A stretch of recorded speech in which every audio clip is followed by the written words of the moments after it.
नमस्कार, जोहार लाइव दैनिक पे आप सभी दर्शकों का बहुत-बहुत स्वागत है। स्क्रीन पर आप राज्यपाल के साथ जयराम महतो की तस्वीर देख रहे हैं। ये तस्वीर पुरानी है, लेकिन जो नई बात है या जो नई सियासत है, उस पर हम चर्चा करेंगे। जयराम महतो 7 जुलाई को अपने विधानसभा क्षेत्र डुमरी में एक बड़ा कार्यक्रम आयोजित करने वाले थे। वो अपनी सैलरी से मिलने वाली राशि का 75% हिस्सा उन विद्यार्थियों, उन छात्रों को देने वाले हैं, जिन्होंने 10वीं 12वीं में टॉप किया है उनके विधानसभा क्षेत्र में।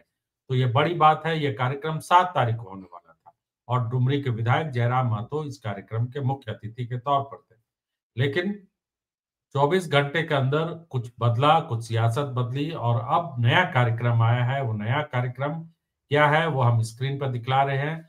उस कार्यक्रम में टाइगर जयराम महतो ने जो सूचना दी है, उसके मुताबिक हम स्क्रीन पर दिखला रहे हैं। सोशल मीडिया एक्स पर उन्होंने लिखा है कि 7 तारीख को होने वाला प्रतिभा सम्मान समारोह कार्यक्रम को स्थगित कर दिया गया है। अब यह कार्यक्रम 8/7/2025 के दिन मंगलवार को समय 11 बजे पूर्व निर्धारित स्थान विनोद बिहारी महतो स्टेडियम नवाडी में आयोजित होगी। डुमरी वासियों के लिए सौभाग्य है कि महामहिम राज्यपाल महोदय श्री संतोष गंगवार जी ने मुख्य अतिथि के रूप में सम्मिलित होने हेतु अपनी सहमति प्रदान की है। प्रतिभा सम्मान समारोह में महामहिम राज्यपाल मुख्य अतिथि के रूप में शामिल होंगे। इस वजह से तिथि में परिवर्तन किया गया है। सभी विद्यार्थियों, अभिभावकों एवं आम जन से अनुरोध है कि नई तिथि के अनुसार कार्यक्रम में भाग लें।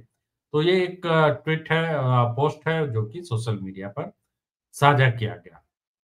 तो बात राजनीति में सिर्फ इतनी नहीं है। आखिर हाल के दिनों में जयराम महतो और राज्यपाल से हुई मुलाकातें आने वाले भविष्य की राजनीति की ओर इशारा कर रही है और क्या ये वाकई में आजसू के लिए संकट की घड़ी है?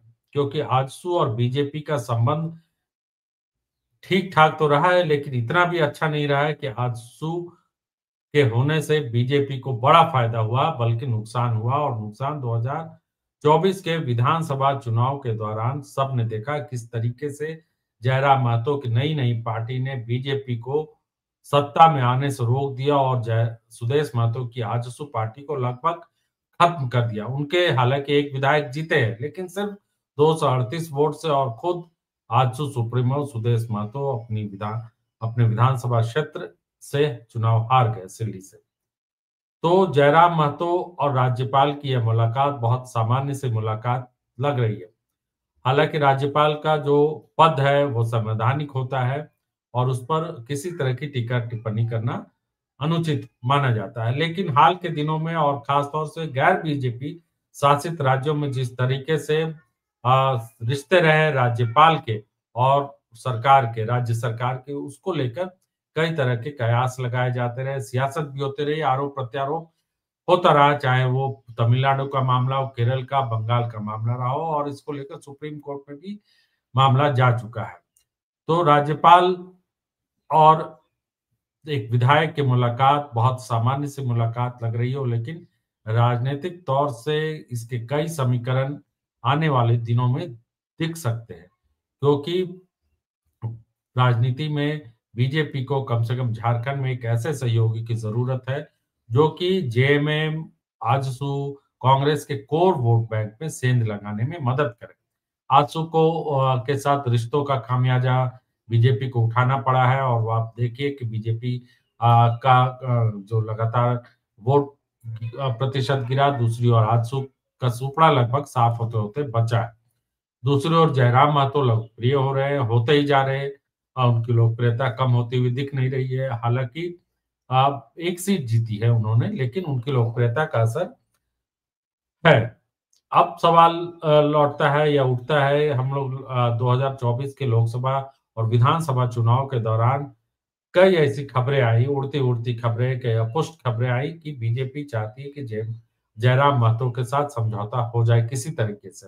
अंदर खाने कई बार बातचीत भी हुई है, ऑफ द रिकॉर्ड कई नेताओं ने यह जानकारी दी, लेकिन आधिकारिक तौर से कोई बातचीत की बात सामने नहीं आई। जयराम महतो खुद इनकार करते रहे। तो अब क्योंकि समय बदल चुका है, जेएमएम कांग्रेस आरजेडी जो है वो गठबंधन सत्ता में है और जयराम महतो अपनी हैसियत अपनी क्षमता पहचान चुके हैं और उन्हें भी मालूम है कि पूरे झारखंड में अगर उनको एक बड़ी ताकत का साथ मिलेगा तो उनको उनका असर बढ़ता ही जाए। तो अब एंटी इनकम्बेंसी का मामला हो, चाहे कई तरह की जो सत्ता में रहने से फ़ायदा नुकसान होता है पार्टी को, वो उसका फ़ायदा उठाने की कोशिश में जयराम महतो है और लगातार बीजेपी भी कोशिश कर रही है कि जयराम महतो के करीब पहुँचा जाए ताकि आने वाले चुनाव में जयराम महतो को साधा जाए। आजसू पर क्या असर होगा हम बात करेंगे बाद में, लेकिन जयराम महतो को लेकर राज्यपाल ने भी कई बार नहीं, कम से कम एक बार तो ज़रूर सार्वजनिक मंच से उनकी तारीफ़ की है। वो हम अपने दर्शकों को सुनवाते हैं पहले और उसके बाद फिर हम इस पर आगे बातचीत करेंगे। देखिए राज्यपाल ने एक कार्यक्रम के दौरान किस तरीके से जयराम महतो की तारीफ़ की। क्योंकि वो विद्यार्थी भी हैं, पीएचडी भी कर रहे हैं और काफी सक्रिय हैं, ये हम सब इस बात को समझते हैं। और यहाँ पर कई विधायक उपस्थित हैं, पर मैं निश्चित रूप से अपने नौजवान साथी जयराम महतो का नाम जरूर लूंगा, क्योंकि वो विद्यार्थी भी हैं, पीएचडी भी कर रहे हैं और काफी सक्रिय हैं, ये हम सब इस बात को समझते हैं। और तो जयराम महतो का नाम राज्यपाल ने लिया, उसके बाद फिर आगे कार्यक्रम शुरू हुआ। तो इस बयान को कह सकते हैं कि जयराम महतो ने अपने सोशल मीडिया पर साझा किया था, वहीं से हम आपको ये बात सुना रहे हैं। तो जयराम महतो जगन्नाथ महतो के गढ़ में सेंध लगा चुके हैं। जगन्नाथ महतो कुर्मी समाज के और जेएमएम के बड़े नेता रहे थे और धनबाद में, गिरिडीह में उनका एक असर है, बड़ा असर माना जाता है। कोडरबा, धनबाद और हजारीबाग 3-4 जो जिले हैं, वहां पर उनका असर रहा है। धीरे-धीरे अब उनके परिवार के तरफ से उनके नहीं होने के बाद बेबी देवी उनकी सीट पर एक बार चुनाव जीती, लेकिन दूसरी बार जयराम महतो ने उनको 10,000 वोटों से, लगभग 10,000 वोटों से मात दे दी। अब जयराम महतो जगन्नाथ महतो के तरह ही काम करते हुए नजर आ रहे हैं। जिस तरह से जगन्नाथ महतो अपने इलाके के टॉपर्स को गाड़ियां देते थे, कार देते थे या फिर नगद इनाम देते, तो उसी तरीके से जयराम महतो ने ये रास्ता अपनाया है और अपने विधानसभा क्षेत्र में लोकप्रियता को बरकरार रखने की कोशिश करते हुए दिख रहे हैं। तो ये कोशिश जयराम महतो की है और इसी कोशिश में बीजेपी चाह रही है, जो ये आकलन, राजनीतिक आकलन यही कहता है कि बीजेपी चाह रही है कि जयराम महतो धीरे-धीरे आजसू का रिप्लेसमेंट बन जाए आने वाले विधानसभा चुनाव में, जब आजसू सीट, जिस तरीके से आजसू और बीजेपी के जो रिश्ते रहे, आपको मालूम होगा, याद होगा बहुत दर्शकों को कि जो प्रभारी थे, सह प्रभारी झारखंड बीजेपी के चुनाव के दौरान हेमंत बिस्वा शर्मा और को किस तरीके से सुदेश महतो से मिन्नतें करनी पड़ी थी, समझौता करने की, घोषणा करने की, और सुदेश महतो के घर खुद जाकर हेमंत बिस्वा शर्मा उनको लेकर आए पार्टी दफ्तर में। उसके बाद सीट शेयरिंग का 10 सीटों पर चुनाव लड़ने का ऐलान हो सका। तो ये जो उस वक्त जो नाटक चला था, वो हम सब उसके गवाह रहे हैं। उस झारखंड के जो लोग हैं वो जानते हैं।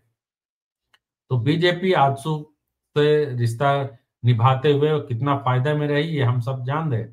तो अब जयराम महतो कहीं न कहीं आने वाले दिनों में इस आजसू की जगह बीजेपी का एक नया साथी के तौर पर उभर जाएँगे। ये इस बात की पूरी जो संभावनाएँ इसलिए लग रही है क्योंकि हाल की जो मुलाकातें हुई हैं, जो चर्चाएँ चल रही हैं और धीरे-धीरे आजसू के जयराम महतो का जो रुख रहा है दिख रहा है, उससे ये लग रहा है। तो जयराम महतो को भी एक मजबूत साथी की ज़रूरत है और उससे ज़्यादा ज़रूरत है बीजेपी को जयराम महतो की। तो भविष्य में क्या होगा, इस पर भी हम चर्चा करेंगे। सुदेश महतो इस दोस्ती से कितने खुश होंगे, कितने नाराज़ होंगे, वो बीजेपी के लिए कितनी मुश्किलें खड़ी कर सकेंगे आने वाले दिनों में, इस पर भी हम चर्चा करेंगे। लेकिन जयराम महतो धीरे-धीरे बीजेपी के करीब हो रहे, इससे इनकार नहीं किया जा रहा, रास्ता कुछ भी हो, लेकिन कई तरह की खबरें जो है वो धीरे-धीरे सामने आ रही है। तो कार्यक्रम में क्या होगा वो भी हम बताएंगे। जयराम महतो की सियासत पर भी हम आपको लगातार अपडेट देते रहेंगे। लेकिन हमारे चैनल को जरूर शेयर कीजिए, सब्सक्राइब कीजिए, लाइक कीजिए। तब तक के लिए दीजिए इजाजत। जोहार।